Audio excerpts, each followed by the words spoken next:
everyone. Welcome to episode 3 of the MacLife Show. I'm Robbie. And I'm Flo. This week we're going to be talking about the brand new MacBook Airs that we released yesterday. Susie's going to stop on by and show us about those. And Flo's going to talk about the new Western Digital MyBook Live. It is a streaming hard drive. It streams your stuff all over the place.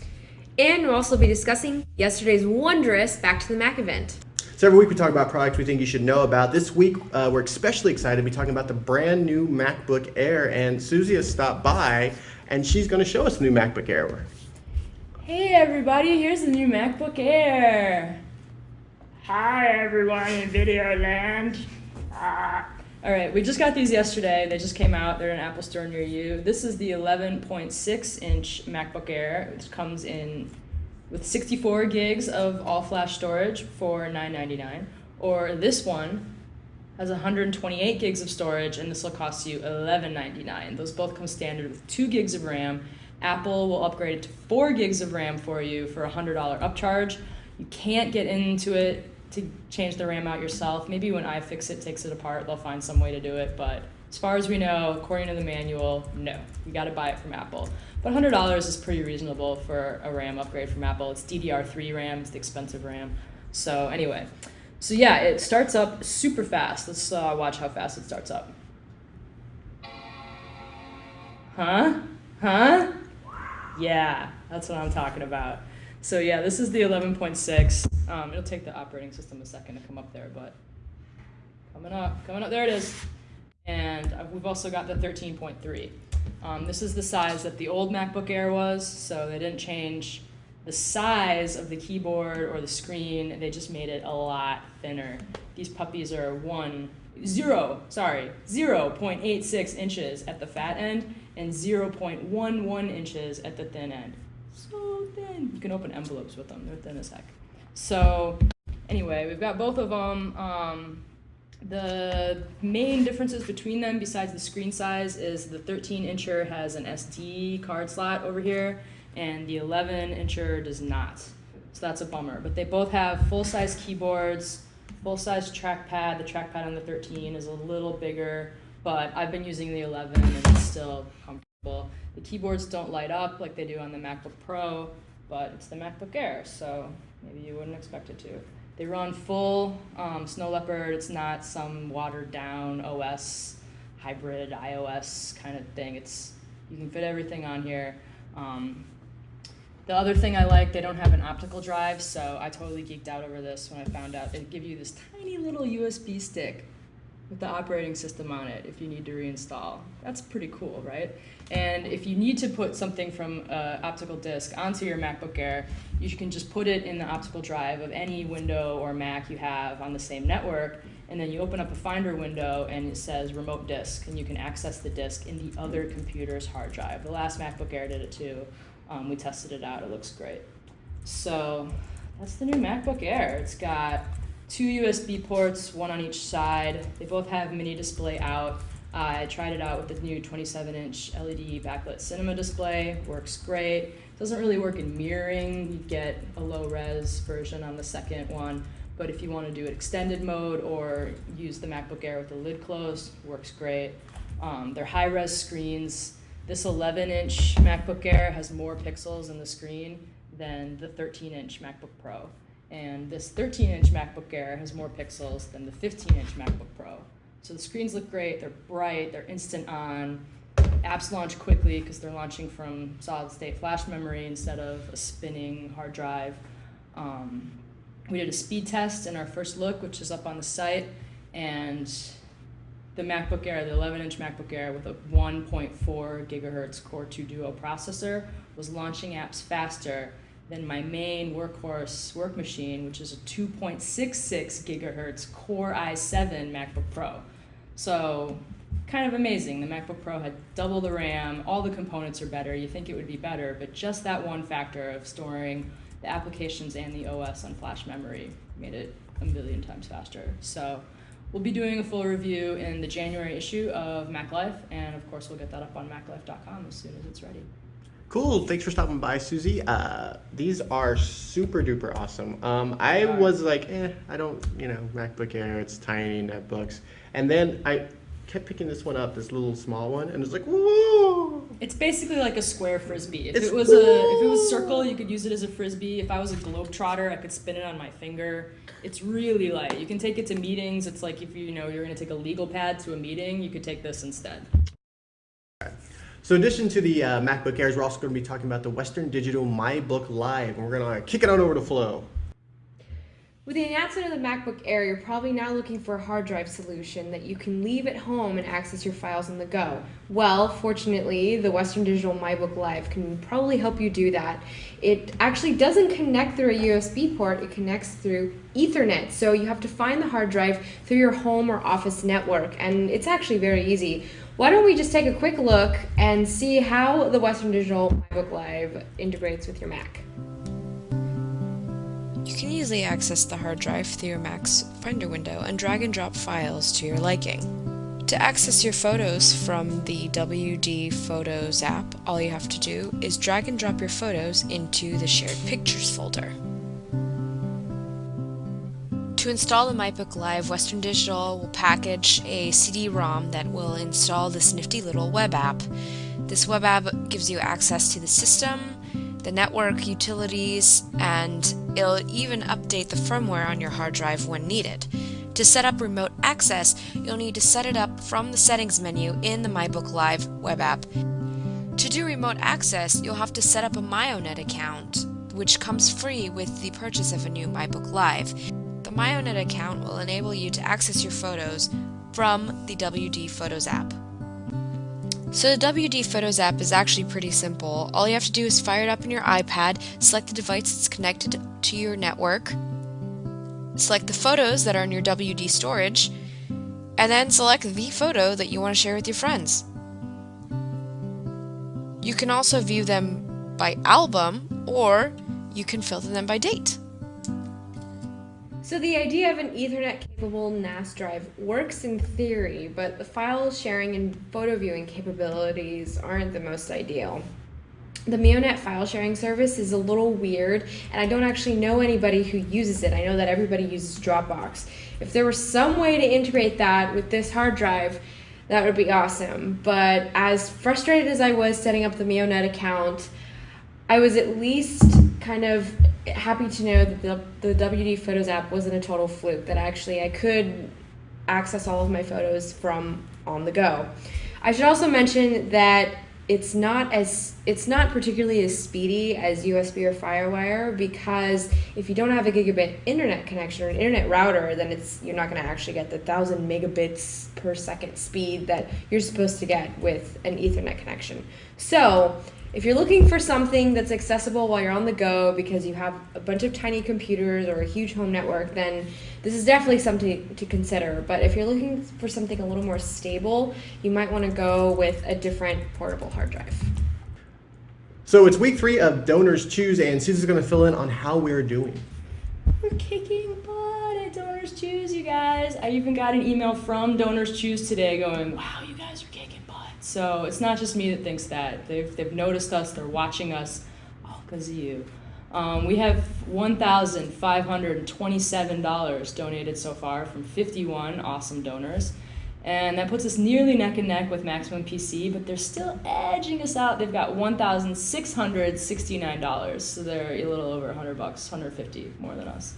You still have until Saturday at 11:59 p.m. Pacific time to enter the week 3 drawing. There's 3 grand prizes. It's a big game pack from Aspire, $200 worth of Aspire games for your Mac. Lots of Star Wars stuff, really great.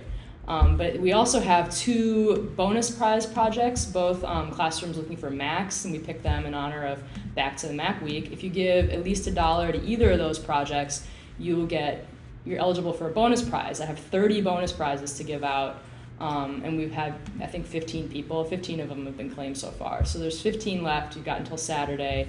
Get a bonus prize. You're still entered to win the grand prize. So yeah, get on that and help us beat Maximum PC.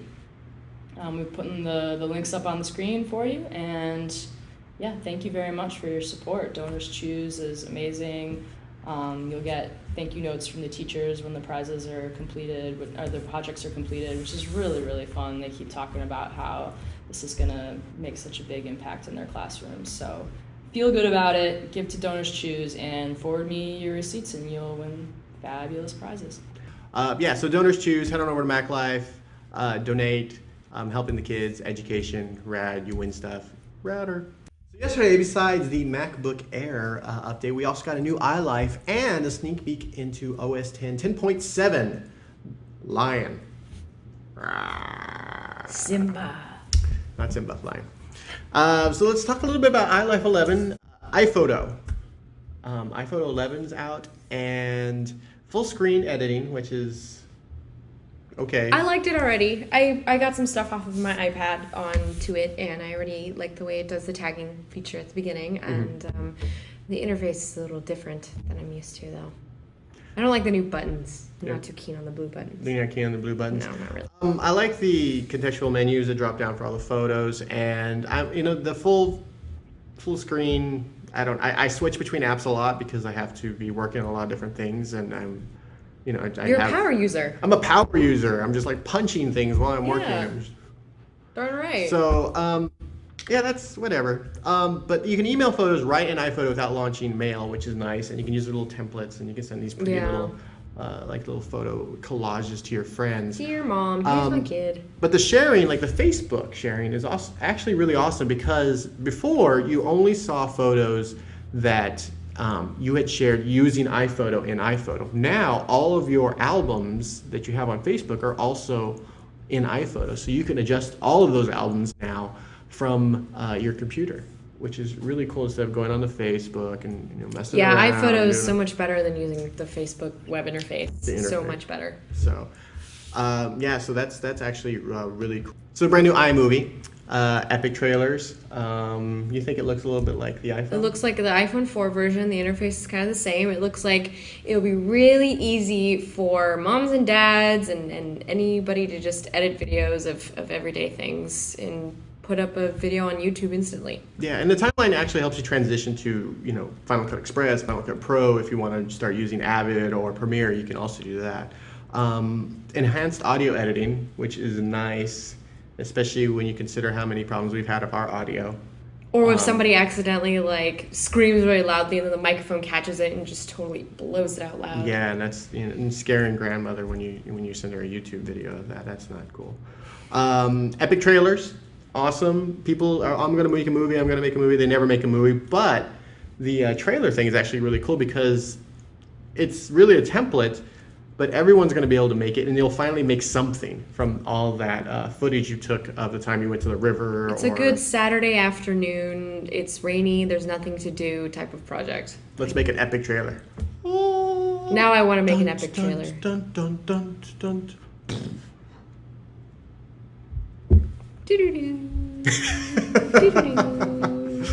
Also, we get a people finder. The people finder, so it's using facial recognition to find your friends, or you, or your family, or your kids. Issues. Well, it's in there. How is that privacy issue? No, I know. And finally, GarageBand was also updated. It has flex time and groove matching, which is great, especially if you have a new band. I've had this issue where a guitarist, I won't say who, had problems keeping up with the rest of the band with the bass line and the drummer. I'm not going to say who it was, but they know who they are. That's super helpful when you're just kind of recording stuff. I had to use a 4-track with a tape, and it had a little counter, and the counter would break all the time. Oh, yes. And so we wouldn't know where to start. And we'd put the Was it a ska band? No, it was a punk band. Okay, see. So, and also, How Did I Play, which is like a video game for the GarageBand lessons. That is exciting because it'll track your progress, like how well you're playing songs. And you don't have to pay GarageBand $75 an hour to tell you what you're doing wrong. I know, you don't have to pay the $50 for the iLife suite. Yeah. $49. And maybe you have to It's available MacBook, now. blah, blah, blah. But whatever. I know a lot of people are like, well, what's going on with iWeb and iDVD? Nothing is going on with iWeb and iDVD. Do you need iDVD? But iWeb, there is a fundamental flaws with iWeb. First of all, you can't import stuff that you've already put up to your mobile me account. You have to go to your old machine and go into application support and drill down to find this folder and then pull this folder off that machine and put it on your new machine and boom, now you can use your iWeb. That's ridiculous. Ridiculous. In that amount of time, you could have coded a whole website from scratch using CSS. You could have. And it's really disappointing because a lot of the old iDisk or the old homepage building tools that they had on what they call it, Mobile Me, iTools, whatever. Those websites are going down in November. It's like GeoCities. Yeah, it's like GeoCities, except GeoCities was free. Yep. I just paid you $100 a year for the last 5 years. Now you pull on my website. So anyway, that's my issue with that. iDVD, people are still going to be making DVDs. It's the same. It's true. Yeah, it's fine, I guess. I don't know. If people still have optical drives. So yeah. Also, Apple talked about Lion. The new Lion should be showing up somewhere around WWDC. Apple said summer. Worldwide Developer Conference is in the summer. Surprise. One of the big things they're talking about is the Mac App Store. So they're looking at the iTunes App Store for your iPhone, your iPad, your iPod Touch. And they're saying, hey, let's make it for the Mac. So they have the Mac App Store. Now, Steve was very careful to say that it's not the only place you'll be able to get apps. People are probably already freaking out. I'm sure you've looked on the internet and be like, oh my God, is Adobe going to be able to get in there? What are the guidelines? And they're picking apart the guidelines. I can still go to somewhere else and download software. And I can still plug, if you have an optical drive, I can still put things in there. I mean, iLife comes on a DVD. So it's not, yeah. But of course they're talking about how it's supposed to be in the in little bits. You can just buy GarageBand with the Mac. They might be selling the I'm looking at the page right now. I can't really see. So they're gonna say what does it say? The rumor is $15. $14.99. Yeah, $14.99 for each. Well, it's not even a rumor. It's right here. You can go to the Mac OS. You can go to apple.com/macOS. It's in the press shots on the site right now. Lion, and then it's right there. $14.99 for the iLife suite, each individual app, and $19.99. You're gonna have to for squint. the iWeb suite, each individual app. You have to squint when you look at it. Also, they're talking about Launchpad. It's a home for your apps, and you swipe left and right. It's if you remember the launcher with OS, was it OS 9 or System 9? I can't remember. Whatever, it doesn't matter. They had this little app that you could launch stuff in. So they're doing the same thing. You can put all your apps in folders and all that stuff. And I still use Spotlight up in the corner. Type 3 letters, name of the app, hit enter, boom, it launches. But this is super helpful. I mean, some people it's going to change the way they use the machine. So Launchpad, it's a home for your apps. Just like the iPad. They even say it's iPad style. And it has folders, which is nice. And full screen apps. I think we talked about how iPhoto is now full screen. That means you can't get to the dock and you can't get to the menu bar. Which is actually kind of annoying if you're a Mac user. If you're a power user, then it's kind of annoying. Yeah, if you're a power user and you want a bunch of stuff open at once. If you're going to spend like hours in iPhoto, it's cool, but okay. I mean, you don't have to use these things. That's the other thing. People are like, oh my God, full screen, this is dumb. Blah, blah. Remember the dashboard? No one ever uses that thing. Well, maybe they will, thanks to Mission Control.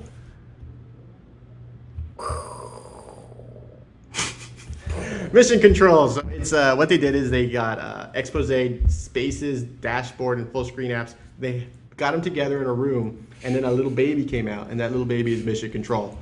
And so it's supposed to control all this stuff. It looks kind of cool, but until you actually use it and you can work it into your workflow, we'll kind of see. It does look. I mean, the dashboard has just been neglected for years. They look at the dashboard. You can do all these with the widgets and stuff, and then you don't. The only time I use the dashboard is when I have to go to another country, and I'm like, oh, how many rupees am I going to get for my dollars? Did he stop rupees? I don't know. How many pounds? We'll just say pounds. Yeah, I only use it for the calculator. Yeah, and then even then I get so frustrated with the calculator. I don't even use it for the calculator. I use the calculator app. That's right. Or you can just type it into the Spotlight. So it's easier instead of going back and forth from the dashboard. So, macOS Land, we'll find out more information as time progresses. We're expecting it out at WWDC. So every week we talk about something you can win on MacLife.com and on the live show, and this week is no different. Last week we were giving away a case, and all you had to do was email us at themaclifeshowlive@gmail.com, and you tell us the color of the case, and we told you the color in case you were colorblind, and then we would enter you into a contest. Well, the contest is now over, and we're going to pick a winner out of this swanky John Deere hat. Robbie, pick a name. Here we go. Pick a name, and then I'll read the name of the winner, and then the winner should win. And then we'll email you. We have your email, don't worry. We'll email you that you won. So the but winner... we're announcing you now. Here's the winner. The winner is Philip. Yay, Philip! Philip is the winner of our, what was it, the Incipio case? Yes, is the Incipio Hive gaming case for the iPod Touch 4th generation. And it's yellow. Awesome. So you'll be Good chased by job, bees. Philip. Well, we could send him this too, because it's been touched by me. I rub it on my face and get some of the oils that are on my nerd oils. There you go. It's chock full of nerd oils. So I also want to remind you, we also giving away things on the site. You can go to maclife.com/articles/win in order to check out everything we're giving away. We're giving away a Gum Plus mobile battery right now. You have until October 31st to enter for that. We're also giving away the IOSafe disaster-proof hard drive. This is the hard drive we took to Ocean Beach. We threw it in the fire. It sat in there for like 20 minutes. Then we threw in a bucket of water overnight, and then we opened it up, and all of Ray's precious data was safe. So we're giving away that, and you have until November 30th to enter that. So maclife.com/articles/win. Check those out. So check, we're always giving stuff away. So that's it, everyone. Thanks for watching. Be sure to tune in next week if you want to watch us live, 4 p.m. Pacific Daylight Time. As usual, if you have any feedback for us, you can send us an email at themaclifeshowlive@gmail.com. And don't forget to donate to DonorsChoose. We're right behind Maximum PC right now, so it'd be nice to beat them and help kids. So even if we don't beat Maximum PC, which, shudder the thought, we're still helping kids, and that's all that's really important. As always, the show is produced by Jason, the Archduke of the Internet Amor. I'm Robbie. And I'm Flo. Thanks so much for watching, and we'll talk to you next week. Bye-bye.